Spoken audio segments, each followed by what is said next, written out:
This is a Hot Pie Media original. I don't know what it is about the Jagger kids, but they turn out to be pretty creative, to say the least.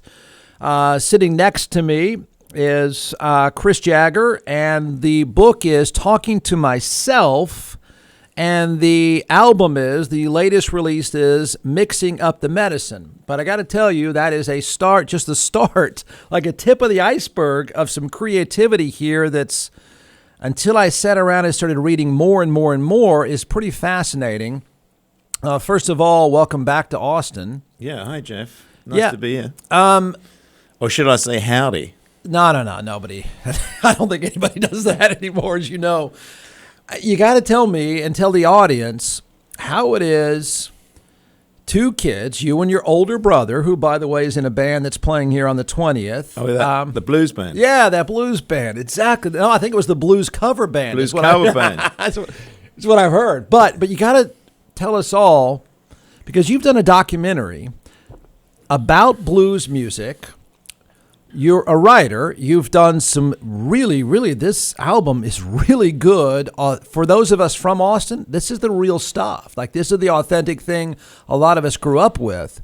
But how is it two kids, grow up in, you correct me if I'm wrong, seemingly normal house with school teacher parents, and you both end up in this blues world? Well, I've skipped around a few things, not just the blues. But obviously the blues was a big influence when I was a kid. I was kind of quite precocious in some ways because I was like 12, 13. I was listening to Muddy Waters, and that's the beginning of the 60s. That was slightly unusual in suburban England. Right. Most everyone was listening to sort of pop music, by what happened then was like artists like Cliff Richard and Marty Wilde would cover American hits, which took a while to come out often, to come over to England, So you'd get all these covers of American, hit songs. And that was what a lot of my contemporaries would listen to. That's what the diet was. And, Mick I don't know quite know where. We should have him here to interview him, because I've done quite a few interviews with him. It's quite interesting. His PR said one time, "Why the hell do you want to interview him for?" And I said, "Well, I need to ask him some things. I never get time." But, he... I'm just curious. How, as you said, two kids growing up in a seemingly normal house. And I've heard him talk about I just grew up listening to blues. It wasn't just blues. That's not quite right. What happened was late 50s, early 60s, American rock and roll kind of a little bit peaked, but it came over to, it was released in England. So we got the Little Richard, obviously Elvis Presley. That was... I guess Elvis is probably the most common denominator for all these bands and people when they first heard Elvis. So I suppose that led them on to say, well, this hound dog, and someone would say, actually, that hound dog, that was originally as You Ain't Nothing But a Tomcat by, da-da-da-da-da. Yeah. And we had the kind of current music scene at that time, late 50s, early 60s, was trad jazz, which had already kind of happened in America. It was a hangover from the Second World War, Yeah. What did you call it again? Trad, traditional jazz. Okay. The Louis Armstrong, whatever you want to call it. And a lot of the bands that you saw on TV, it was easy to produce. It wasn't controversial. I mean, jazz was influential music. So beatniks, kind of who predated the hippies, you could say, they listened to jazz. Yeah. And so when my brother was growing up, he cottoned on to a lot of that stuff. And there were some people in that movement who started listening to things like Lead Belly. They brought some of these people over to the UK as well. Ronnie Scott was the innovator in the jazz scene, opened a club in London, brought over American jazzers, and the blues kind of, the blues and the jazz, Charlie Mingus. I remember Mick had a record of Charlie Mingus called Blues and Roots. So there he was saying, look, jazz, blues, hey, it ain't we got a lot in common. So I listened to a lot of that, but we listened to Johnny Cash and Really? all kinds of, Chuck Berry, of course, Bo Diddley, but we couldn't really get their records. That was tough because they were very expensive. So this is radio airplay at the time? Are you No guys radio airplay, no, Zill on those artists. The only radio airplay we got was from AFN, American Forces Network, in Europe, Germany or something, or Luxembourg, which is a commercial station based in Luxembourg in Europe. And they would play records. I mean, you'd pay them to play records. It was like based on the American system. They had a huge mast, and you could receive that on the medium wave in the evening time. So a lot of these bands, like the Rolling Stones and that, they got exposure on Luxembourg. But the BBC was hopeless. Particularly they had you couldn't play that many records on the BBC because the unions demanded that quite a large proportion of the music had to be live. Yeah.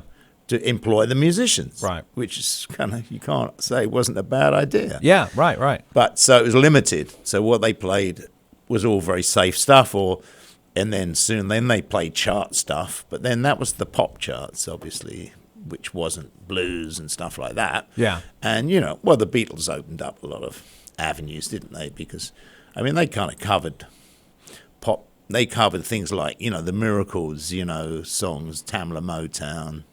Are you calling them a cover band? Well, they did. He was talking about it. Right. I was talking about it with my brother, like last night. Was it last night or the night before? Were you guys hanging out here in Austin? Yeah, we was hanging out here and had a meal together, and I was saying about all the songs, Please, Mr. Postman, and of course they loved all that stuff. And when you love it, you play it, and it's a homage, isn't it? Yeah. There's nothing wrong with that. I mean, I mostly play my own songs, but I quite enjoy playing other people's songs. One sort of fan came up to the end of a gig one time and said, "Listen, I know you like playing X, Y, Z, but we really want you to play your own songs because that's what we come here for."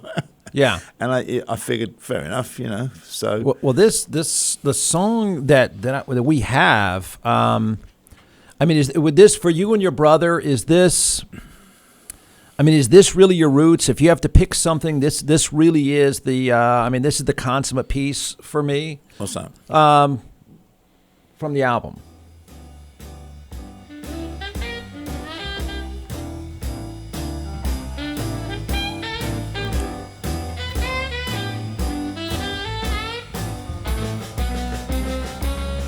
Well, I'm talking to myself. Right? That's the album was it Mixing Up the Medicine? Well, I was sort of thinking of calling it Talking to Myself, but then I thought, that's a bit, I don't want to call an album Talking to Myself. So kind of late in the day, I came up with the idea of Mixing Up the Medicine. But because I was calling the book Talking to Myself, I took 2019 off to write this book, and I want to have a title. So I come up with a title, Talking to Myself. As a few people said, I don't know if that's a good idea. So I thought, okay, because, the funny thing about titles is once you establish them and you hang with them and you push them, they become a sort of reality. And so they kind of get better, And so I said to my partner, Charlie Hart, who wrote all the songs with, I said, I want to write a song called Talking to Myself, because as far as I know, no one's ever done a book and had a song of the same title, So I came up with that idea, and then we always dug Mose Allison, and Charlie actually played bass with him one time when he came to London to play. So we did a sort of piano trio thing on it. Charlie wrote the music for that. I sort of scattered it to him over the phone, and he put it together. So that's how I came up, and it sort of describes the process of writing the book in part. Yeah. It's part of what I was doing. I write songs about what's going on, what I'm doing. That's how I write songs. It's my life. So then after that, I said, well, we can't just have one song like with this kind of jazz trio kind of idea. We need a couple more. So we came up with a couple more. And funnily enough, I was listening to one of them. I thought, is this a quick step? My mother would dig this. She was kind of keen dancer. She said, that's a quick step. I can do it like this. This is how it goes. And I thought, geez, I'm making songs that my parents would like. In the old days, you always want to have music your parents hated. I'm doing music my parents would like. But it kind of, it's well, some people say it's old-fashioned. But, I like to think of it more as evergreen. Mm-hmm.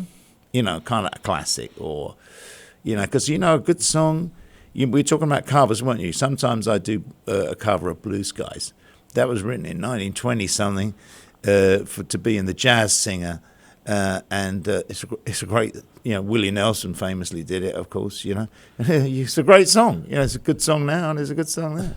But you guys, you and Mick have done a duet together, but it's interesting when I read about the two of you, you both have deep interest in music, obviously. You have deep interest in this kind of music, but you veer off in a number of directions, everything from acting to, we got to talk about the documentary about Austin music, to I found and then they even did, is this right, you did an album cover for Jimi Hendrix? No, I briefly in the 60s, which probably you can't remember too well, Jeff. No, that is true. Because you're a trifle younger than myself. I got involved in making some clothes with this London cat called Jay, and the sort of one thing that kind of is remembered is we organised this jacket to be made. We didn't make it. It was a hand-painted silk jacket, and it's on the US cover of Are You Experienced, or it's on the back cover. Right. It appears in a few pictures. It's a kind of crazy jacket with all these amazing shapes.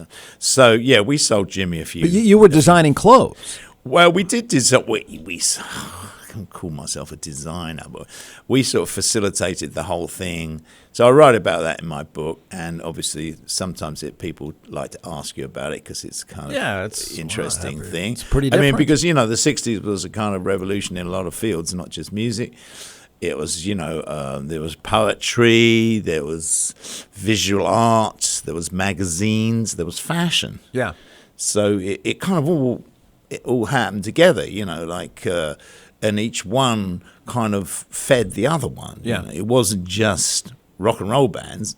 Rock and roll bands fed off other people and ideas that came out. Did the two of you growing up together, obviously talented artists,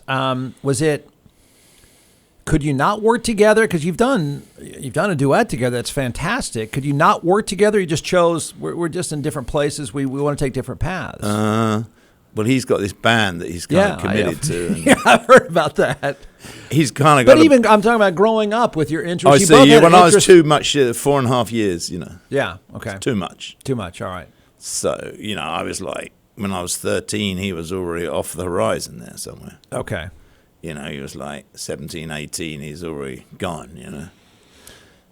But you got again. You grew up in a household of teachers. I don't know if both your parents were teachers. No, my mother wasn't. Okay. She was a housewife. Okay, your father was a teacher. It's what they used to have in the old days. Yeah. Jeff. They used to have, mothers were housewives, and they weren't ashamed of it. Right.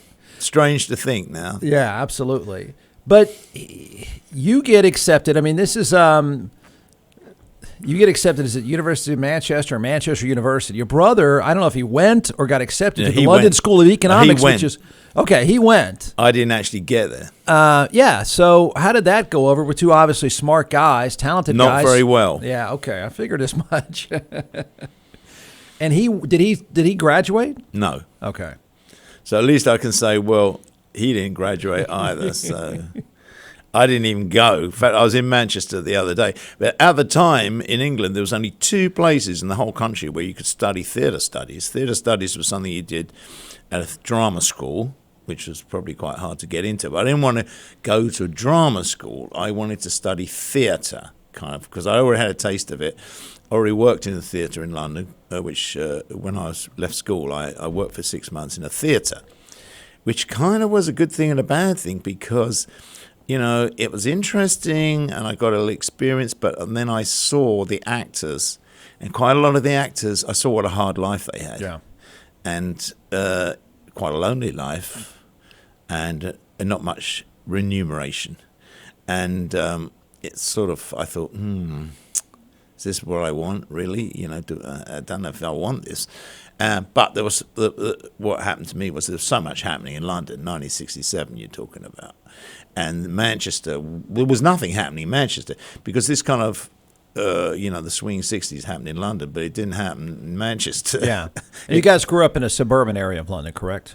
We were outside London in Kent, but at 16 miles only from London. So I was kind of having fun, like you say, making clothes and stuff like that. And I thought, do I really want to go back to, to a rainy place, Manchester, where everyone's walking around in donkey jackets and study Shakespeare?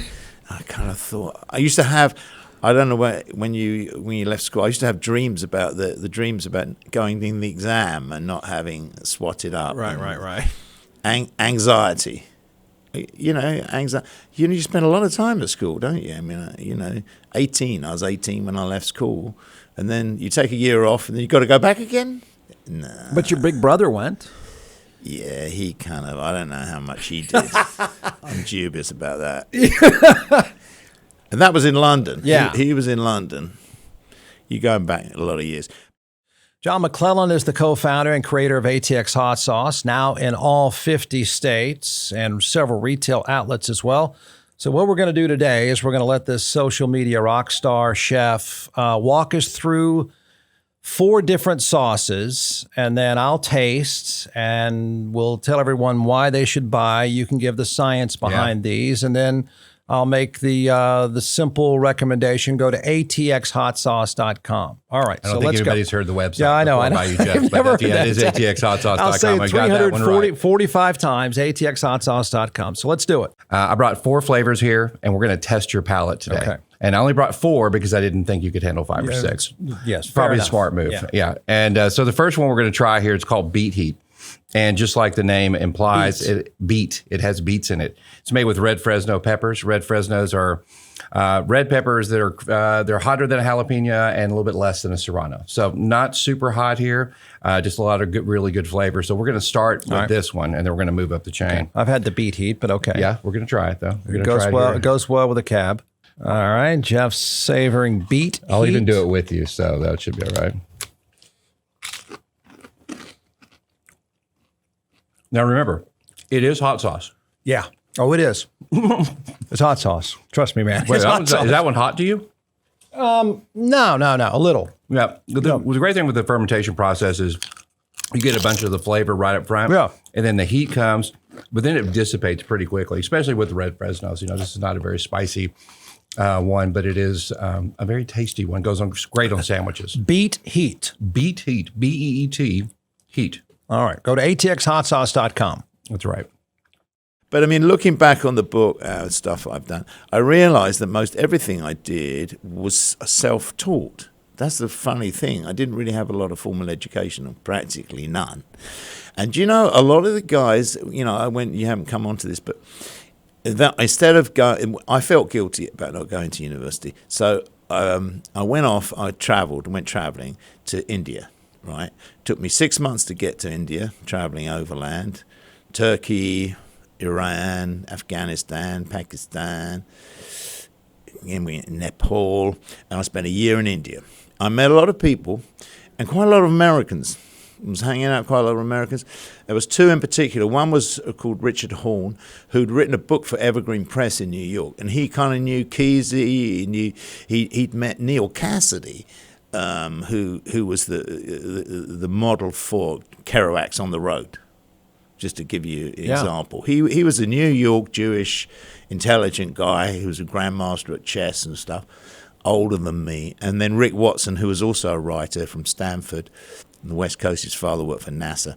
And these guys, they educated me, they knew a lot of stuff. And we hung out and traveled together, and other people too. And I used to have a little notebook and write down Sanskrit words, and kind of made up my own education, If you were to study anthropology or peoples or, my father taught history before he did PE, so history was always quite a strong subject. So, I got my education from contemporaries of mine, which I think is a wonderful thing to do. Right. Talk about the documentary, I Learned the Blues in Austin, or Lived the Blues. What's the title? I Got the Blues Got in the Austin. Blues in Austin. So obviously you spent time here. Obviously you talk about the documentary, and for a guy who grew up loving the blues, how it is in Austin, Texas, blues. Because when I grew up here, what you did as a kid, you went to a bar and there's a band. Everywhere you went there was a band. It is certainly no longer the case. No. unfortunately, especially after COVID. Right. Well, John Payton, I met on the internet, and then we did this Blueseum of Fine Art out of Austin, and I recorded my section in Somerset, because by this time I was living in the country, in the West Country. And he wrote the scripts, and I kind of rewrote them, and then he stitched them together over here, and he kind of got a good sense of humor, and we got on pretty good. And so these shows came out of Austin for some years. This Blueseum of Fine Art, it was more like a hobby for John, and he wasn't really making any money out of it. But I was supposed to come over to Austin for a visit, and then what happened was that the Stones were. They were supposed to have played in Austin some time before, but their tour was postponed. So it so happened the time I planned to come over here, the Stones came over here. So John hired this film crew, and we went into Antone's, and with help of Susan Antone, we interviewed some leading lights, vintage players, veteran players like Pinetop Perkins, who's living here, Hubert Sumlin, some other guys, Double Trouble, Chris Layton, Tommy Shannon, wasn't it? So we hung up with them, Miss Lavelle White, and so I chatted to them. And then the sort of kind of highlight of it, we went to Pinetop's house, and we was jamming with him and stuff, and it was all filmed. And then we took Pinetop to the Stones show, took him backstage, and he sat down with me. What year was this? 5, 6, 7, 10 years ago? Yeah. I can't remember. Pinetop was already in his 90s, but he was still active and playing. And, of course, he'd met Keith and everyone, so we went back there. And so it was a bit of a homage to these people, and also, they want to tell their story. They're getting to the end of their lives. I mean, they've subsequently, they died not that long after. Hubert passed not that long after. Was that the show at Zilker Park? Zilker Park, yeah. And Hubert was great. What a character. And we warmed to each other. And I'm not a sort of regular kind of interviewer. I sort of if I'm not careful, I interrupt people and start telling jokes and stuff. So it's more like a conversation. Yeah. And, Hubert never really had a lot of acclaim for playing with Howlin' Wolf. Everyone knows B.B. King and all these guys. Hubert, who? So, and they never made any money, terribly much, obviously. Right. Pinetop was, in his latter years, was looked after, and he had a carer and stuff. So, he wasn't that miserable. But it was a nice thing to do. And I've always been interested in documenting. I worked a little bit as a journalist. Yeah. That hence kind of the book was a natural thing out of that. And, Buddy Guy I met and wrote about and helped a little bit get a record deal. Well, at that time, I mean, we're going to sound old by saying it's so much different now. Why do you think Austin had so many on the radar blue stars and under the radar blue stars? I mean, what happened here that made all that work? Maybe they felt more comfortable racially. I don't know. Yeah. You have to tell me that. Yeah. More open city. I guess once you establish a place and you get a certain coterie, a certain number of people. Well, it was Anton, wasn't it? Anton's Blues. Right. Hey, you're welcome. Come and play here. Yeah. And then you'll get more people, and then they tell their friends, hey, you should go down, do a gig at Anton's. It's a nice place to live. The temperature's cool. Yeah. Where you want to stay? Chicago, Austin. I have to think about that for a minute. So where'd you guys hang out during that time? What's that? During that time where you're doing the documentary with him, I guess you're connecting all these old blues artists. It was a show. Were they connecting with the members of the Stones? Were you all together? Yeah. We took them backstage, and they knew Keith and that, and Chuck Lavelle, of course. Chuck, from Georgia, he knew Pinetop,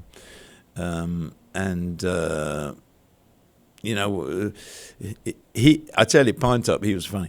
We had to push him in a wheelchair for some of it, and he said, "There's a lot of stones, and we's rolling over them." That was one of his comments. And what was another one? Was he had this. Someone had this squeezer. His carer bought him this squeezer thing to help his hands to play piano. And he looked at it and he said, "I don't squeeze nothing but ladies." He had some good one-liners. It's just a pleasure to be. These guys, they went back, to making moonshine. Yeah. That's how far they sort of went back. And the funny thing is, you do learn by association and hanging out a little bit and all that. You do learn stuff. I mean, I always felt that. The thing about the blues guys and that is, I remember I helped Junior Wells and Buddy Guy a little bit. They were in this little club in London. And I kind of acted as their roadie. They didn't have a roadie. I was bringing them drinks on stage and stuff like that. And they was giving me the wink and all that. And you know what? Okay, so you're some white guy. Why should you really, part of their family and all that? But you know what? I figure it is that their music and all this stuff is precious to them, and they want to hand it on. And so they see you as a conveyor, but okay, I can see you. And because of what my brother and sisters have done, you come in and you're someone's brother. You're in the family. Boom, that's it. You're in. And so they kind of want to invite you in as part of the thing because they want this music and this understanding and this companionship to carry on. You're not in the same country, you're not the same racially thing, but that doesn't matter. Yeah. The music is what matters, and that's a very touching thing, How is it? Maybe you and your brother have reached the point where you blow it off. I guess Paul McCartney. I don't know when he said it. Blues cover band. Was that a joke, or how's that supposed to be received? I think it was taken out of household? Context, but like a lot of these things you say these days, you've got to be careful what you say because they snip it up and it doesn't come out right. But then, so did you take it? What did he really mean? I mean, what was the impact of that on you and your brother? Well, I suppose technically speaking, they were a blues covers band when they started out. Yeah. Nothing wrong with that. You've got to start somewhere. Okay. I mean, the Beatles were a rock and roll cover band, weren't they? They used to do Little Richard, and they didn't write their own songs till much later, like everybody. Yeah. So, Was it Roger Daltrey that doubled down on it recently as well? Well, Daltrey, that's another matter. There you go. What's up with that? I don't know. Pete Townshend's my friend in The Who. In fact, my brother used to rib me slightly because, The Who were like my favourite band. Really? In growing up in the 60s, 70s and that. Used to go and see The Who. They were kind of a pretty exciting band, and I kind of knew them pretty well. And that didn't go over with your brother? Yeah, he just used to take the mickey out of me. Yeah. Did they? If you're charting an early lead? Coming out of the area, rock and roll bands. Did the Who have the early lead? Don't really see it like that. I mean, the big sort of rivalry was the Beatles and the Stones. But I mean, we were looking at the Hollies the other day or something, and I said, I saw the Hollies because the Stones supported them for this gig, I remember. Yeah. Which obviously was a long time ago. Yeah. What did you like about the Who in the early days? Exciting band, weren't they? Yeah. They kind of forged their own kind of rock and roll quite early. And I mean, Pete showed his hand as a writer. Right. Pretty early, didn't he? I mean, and the Kinks too. We used to love the Kinks. Small Faces. All same time frame, same all areas? Same time frame. Yeah. It was all happening at the same time. Yeah. I mean, there was the Yardbirds. You used to go and see the Yardbirds quite a lot. I mean, at one point, the Yardbirds had Jeff Beck, Eric Clapton, Rod Stewart. They're all in the band. Right. I mean, what? How come they were never a So where you guys are band? growing up, a little bit outside of London, is it I just described when I was growing up, you went to bars in Austin and you saw bands. Is that similar type of environment? And you just happened to be seeing the Kinks and the Who? No, I was at school, so I didn't get to do all this stuff unless it was a holiday time or I snuck over it for a weekend.